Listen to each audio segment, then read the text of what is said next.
स्वास्थ्य सबसे बड़ी संपत्ति होती है। नमस्कार, मैं आंचल लोखंडे और आप देख रहे हैं महान्यूज 7 का हेलो डॉक्टर ये विशेष प्रोग्राम। और आज हमारे साथ है doctor Suryakant Dwivedi, MS general surgery शल्य FILS और आरोग्यम क्लिनिक और पाइल्स रिलीफ सेंटर के डायरेक्टर। नमस्ते सर, आपका स्वागत है बहुत। सबसे पहला मेरा ये सवाल होगा कि पाइल्स जो बीमारी है वो कितने लोगों में होती है, मतलब जैसे 10 में से कुछ लोगों में या 40 में से कुछ लोगों में जनरल हो गया है, तो ये मेरा पहला सवाल होगा। पाइल्स का अभी जो सेंसस है, डाटा है, वो तो ऐसा है कि अभी हर तीसरे व्यक्ति को कभी ना कभी पाइल्स की समस्या से गुजरना पड़ता है। पाइल्स की समस्या मतलब इन जनरल जिसको हम पाइल्स बोलते हैं उसमें बहुत सारी डिजीजेस हैं। एनोरेक्टल डिजीज हम बोल सकते हैं, पाइल्स हो गया, फिशर है, फिस्टुला है, पाइलोडेंटल साइनस, उसमें बहुत सारे पेशेंट कवर कर देते हैं। और वहाँ पे मस्से, वार्ड्स, जलन, छाले, ऐसे बहुत सारी बीमारियां हैं। तो इन सभी में से कभी ना कभी अपने जीवन काल में एक आधी बार उन्हें ऐसी तकलीफ हो सकती है। तो ऐसे हम अगर ऐसा बोलते हैं कि 100 लोगों में कितने लोग ऐसे मिल जाएंगे, तो 100 लोग में ऐसे आपको 50 से 70 लोग ऐसे मिल सकते हैं कि जिन्हें कभी ना कभी कोई समस्या हुई है। बहुत सारे तो नॉर्मली ठीक भी हो जाते हैं, 1 दिन 2 दिन हुआ तकलीफ और ठीक भी हो गए। और कुछ लोग होते हैं इसमें से जो मेडिसिनल की तरफ जाते हैं, मेडिसिन लेते हैं, दवाइयों से ठीक हो जाते हैं। जो दवाइयों से ठीक नहीं होते फिर उन्हें लास्ट में सर्जिकली जाना पड़ता है। तो ऐसे अप्रॉक्सीमेट हम बोल सकते हैं कि 60 to 70% लोगों को ऐसी समस्या कभी ना कभी हो सकती है। क्या अभी की जो लाइफस्टाइल है, जीवन शैली है, उसकी वजह से इसका प्रमाण बढ़ा है, या फिर ये गुदरोग की बीमारी है तो कुछ लोग छुपाते थे तो कुछ लोग अभी सामने आ रहे हैं, क्या है? कैसा है ये अभी किन कारणों से होता है? एक तो हम ऐसा बोल सकते हैं कि इसमें कुछ जेनेटिक रीजन भी होते हैं, जैसे माँ बाप को है या अपने उनके एंसेस्टर में किसी को है तकलीफ, तो वहाँ से आ सकता है। और दूसरा आपकी लाइफ स्टाइल कैसी है उसके ऊपर डिपेंड करता है। और ये एक लाइफ स्टाइल डिजीज़ है, ऐसा बोल सकते हैं इसे। आपका जो जीवन शैली है, किस तरह से रहते हैं आप डाइजेशन कैसा है, आपका कॉन्स्टिपेशन वगैरह होता है क्या, उसके बाद में आपका डाइट कैसा है, आप मतलब इन जो फूड लेते हैं वो किस तरह का है। इससे भी आप हाई फाइबर लेते हैं, सब्जियां अच्छी मात्रा में है, फाइबर का इंटेक अच्छा है, लिक्विड्स अच्छी मात्रा में लेते हैं, कॉन्स्टिपेशन नहीं होता है, तो ये समस्या बहुत कम होती है, ना के बराबर हो जाती है। जिसमें जो डाइट की तरफ ध्यान नहीं देते हैं, जैसे अभी कुछ लोग रहते हैं जिन्हें नाइट ड्यूटी है, नाइट रात्रि जागरण है, रात में उन्हें जगना है, उसके बाद में जो कॉन्स्टिपेशन के इशू होते हैं, उन्हें पेट साफ नहीं हो रहा है, उसके बाद भी वो जगह में संडास की जगह में जोर लगाते हैं। कुछ लोगों की ऐसी आदत होती है कि जहाँ पे बैठे हुए लेटरिन में बैठ के पेपर पढ़ते हैं। कुछ लोग होते हैं उस मोबाइल देखते हुए बैठे रहते हैं। तो ऐसे समय में समय पता ही नहीं चलता कि वो कितने समय तक बैठे हुए हैं, 10 मिनट, 15 मिनट, आधे घंटे भी लोगों की बैठने की आदत होती है। तो ये बहुत बार अगर वो कंटिन्यूअस प्रेशर में बैठा है तब भी उधर के वहाँ की जो वेनस प्लेक्सस होते हैं, डायलेट होते हैं, उसके वजह से भी आपको हेमोराइड होना, और जो अपने बहुत बार ये जो स्ट्रेनिंग करते हैं तो जो इंटरनल म्यूकोजा होता है वो बाहर आने की कोशिश करता है, बाहर आने लगता है, जिसे हम म्यूकोजल प्रोलैप्स ऐसा बोलते हैं। तो ये जो मेन रीजन है सभी के, ये कहीं ना कहीं रिलेटेड आपके फूड हैबिट और लाइफ स्टाइल से है। टॉयलेट में ज़्यादा समय मतलब जाना, तो ये भी एक साइन माना जा सकता है। बहुत लोग बोलते हैं कि अगर टॉयलेट में अगर ज़्यादा समय लगता है तो ये गुदरोग बीमारी के तरफ ले जाता है। बिल्कुल।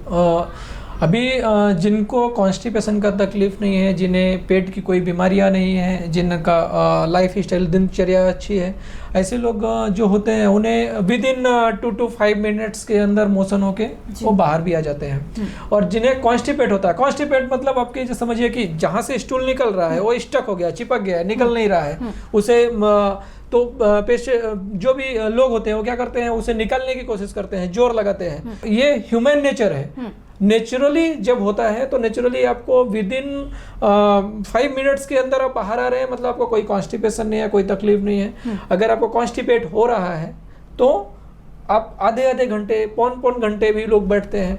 फिर कुछ जो बैड हैबिट्स होती हैं, अभी न्यूज़पेपर लेके बैठा है, अभी उससे अगर एक कंटेंट अच्छा लग रहा है, उसने पढ़ना शुरू किया तो उससे टाइम का ख्याल नहीं रहेगा।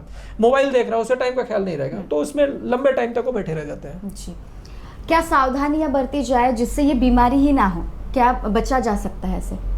बिल्कुल बचा जा सकता है। हमें अपने डाइट को कंट्रोल करना है, हमें अपनी लाइफ स्टाइल को कंट्रोल करना है। लाइफ स्टाइल को कंट्रोल करने का मतलब ये नहीं है कि हम कुछ कर ही नहीं सकते हैं, हम सब कुछ कर सकते हैं, सब एंजॉयमेंट कर सकते हैं, लेकिन एक आपका लिमिटेशन होनी चाहिए उसके। आप अगर समझिए अभी नॉन वेज खा रहे हैं, नॉन वेज आपको खाने के बाद में, नॉन वेज में फाइबर्स नहीं होते, ठीक है।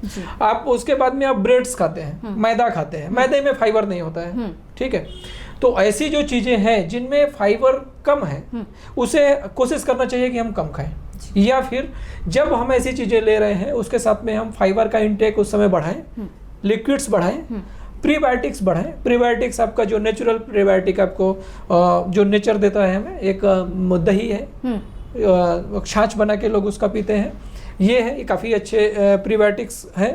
तो ये ऐसी चीज़ें हमें अपने डाइट में बढ़ानी चाहिए। उस दूसरे हम जो मसाले खाते हैं, मसाले सभी गर्म होते हैं, इनका जो तासीर रहेगी सभी मसालों की, ये गर्मी पैदा करने वाली होती है। तो इन मसालों को, जैसे अभी आप गर्मियाँ अभी है, आप गर्मियों में गर्म मसाले ही खा रहे हैं, तो आपके शरीर में जो पित्त है उसकी मात्रा बढ़ती है। जब आपको बताया मैंने अभी इस सीजन में आपको पेरियनल एब्सेस ये तकलीफ बढ़ती है, उसका एक रीज़न ये भी है कि गर्मियों में आपका एक तो अगर आप ऑयली या फिर मसालेदार मिर्च, रेड चिली ज़्यादा यूज करते हैं, तो इसकी वजह से भी, हीट बढ़ने की वजह से भी आपके शरीर में एक पित्त दोष होता है ना। पित्त अगर बहुत ज़्यादा मात्रा में एग्रीवेट होता है तो ये पूरे शरीर में गर्मी पैदा करेगा, और उसकी वजह से भी ये तकलीफें बढ़ जाती हैं। खान पान के संबंध में हमने तो जान लिया कि क्या सावधानियां लेनी चाहिए, क्या खान पान करना चाहिए इस बीमारी से बचने के लिए, लेकिन पानी की क्या भूमिका होती है इस बीमारी में पूरी? पानी का जो बेसिकली काम है, पानी सभी जो आपके शरीर की गंदगी है जी, है ना, कॉमन लैंग्वेज में बोलूँ तो जो शरीर की गंदगी है उसको निकालने का काम पानी ही करता है। अब वो कैसे निकलता है? तो एक तो आपको यूरिन होगी, उससे टॉक्सिन्स निकलते हैं, पसीना निकलेगा शरीर से, उससे टॉक्सिन्स निकलेंगे, स्टूल होगा, उससे टॉक्सिन्स निकलेंगे।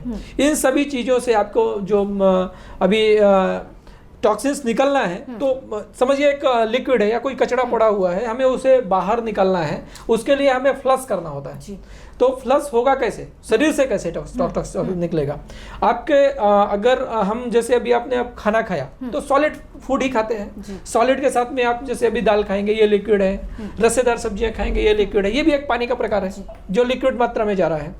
तो ये जब पेट में आपके जाता है तो आप पेस्ट करके उसको डालते हैं, पेस्ट करने के बाद में वहाँ से आपके जो इंटेस्टाइन है, इंटेस्टाइन में जाने के बाद में ये जो उसके न्यूट्रिएंट्स होते हैं, यानी हमें खाना हम खाते हैं और शरीर से ब्लड निकलता है, तो ये खाना खाने से लेके शरीर में ब्लड बनने तक की जो प्रक्रिया है, ये पूरा जो अपना जीआई सिस्टम होता है, ये उसको एब्जॉर्ब करके रस बना के और फिर पूरे प्रोसेस होती है और ब्लड बनता है।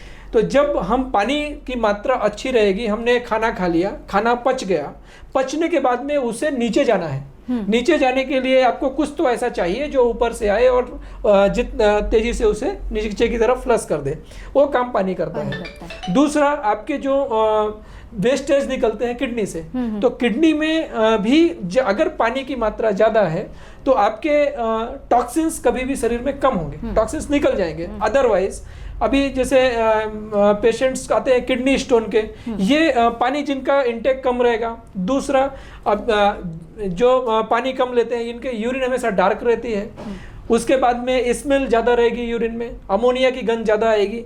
तो ये हमें ये भी इंडिकेट करता है कि मेरे शरीर में पानी का मात्रा कम हो गई है। ऐसी बहुत सारी चीज़ें हैं, आपका फेस ड्राई होने लगेगा, लिप्स ड्राई हो जाते हैं, तो इसमें भी पता चलता है कि हमारे शरीर में पानी की मात्रा कम है। तो नेचुरली पानी कितना रोल करता है? पानी तो नियम ऐसा है कि जब आपको प्यास लगती है तब आप पानी लीजिए जी। एक स्वस्थ आदमी कितना लीटर मतलब पानी पीना चाहिए, और एक पाइल्स से पीड़ित या फिर गुदरोग से पीड़ित जो आदमी है उसने कितना पानी पीना चाहिए? ऐसा कहीं ऐसा कोई नियम नहीं है कि इस इंसान ने 2 लीटर पानी पीना चाहिए, इस इंसान ने 4 लीटर पानी पीना चाहिए। आपको प्यास जब लगती है तब आप पानी लीजिए, ठीक है। आपको जितनी प्यास लगती है उतना पानी लीजिए, जितना आपको जब लगता है कि डिहाइड्रेशन हो रहा है तब आप पानी ले सकते हैं। ऐसी कोई भी तकलीफ है, मतलब जितना आप नेचुरली जो करेंगे वो बेटर है। क्या लक्षण है इस बीमारी के? अभी जैसे पाइल्स की डिजीज़ है, इसमें आपको हर डिजीज़ के हिसाब से लक्षण मिलते हैं। तो जो कॉमन मिलता है आपको अभी जगह में चीरे पड़ना, दर्द होना, ब्लीडिंग होना, पस आना, वहाँ पे कुछ कड़कनेस फील होना, ये सभी लक्षण आपको, अगर ऐसे कोई भी लक्षण दिखते हैं तो आपको एनोरेक्टल डॉक्टर्स के पास में जाके चेकअप कराना चाहिए। इलाज किस प्रकार का है? इलाज तो बहुत तरीके का होता है। अभी दवाइयाँ हैं, मेडिसिन का ट्रीटमेंट होता है, एक आपका लेजर ट्रीटमेंट होता है, उसके बाद में क्षारसूत्र ट्रीटमेंट होता है, ऑपरेशन होता है, क्षारकर्म ट्रीटमेंट होता है। तो ऐसे मल्टीपल ट्रीटमेंट्स हैं जिसके द्वारा हम उसे ट्रीट कर सकते हैं। डॉक्टर, कई लोग कंफ्यूज होते हैं और कई लोगों की ये भ्रांति है कि किसी भी प्रकार का इलाज करें, शस्त्रक्रिया करें, कुछ भी करें, लेकिन ये बीमारी ठीक नहीं होती। तो आप क्या बताएंगे, क्या ये बीमारी पूरी ख़त्म हो सकती है? जी बिल्कुल, ये भ्रांति लोगों की है कि ये फिर से हो जाएगा या फिर से तकलीफ देगा।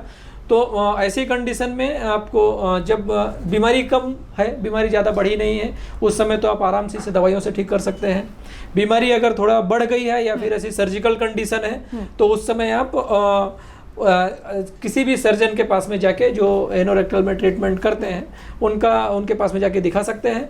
और इसमें जब हम बोलते हैं कि ये ठीक नहीं होगा, क्या ऐसी कोई बीमारी नहीं जो ठीक नहीं होती है, ठीक सब होती हैं बीमारियाँ। उसमें दूसरा क्वेश्चन आता है कि ये फिर से रिकर होती है क्या? तो रिकर होने के लिए 100% में आपको जो रिकरेंस रेट है वो आपका कितना है? 5 to 7% रिकरेंस रेट है। तो 100 लोगों में से 94 लोग पूरी तरह से भी ठीक हो रहे हैं और जिन्हें दोबारा नहीं भी हो रहा है। और ऐसे कुछ लोग हैं जो डाइट फॉलो नहीं करते हैं या फिर उनका शेड्यूल अच्छा नहीं है, लाइफ स्टाइल अच्छी नहीं है, तो कभी कभार ये बीमारी रिकर हो सकती है। अगर रिकर होती है तो कंपलसरी नहीं कि फिर से ऑपरेशन होगा।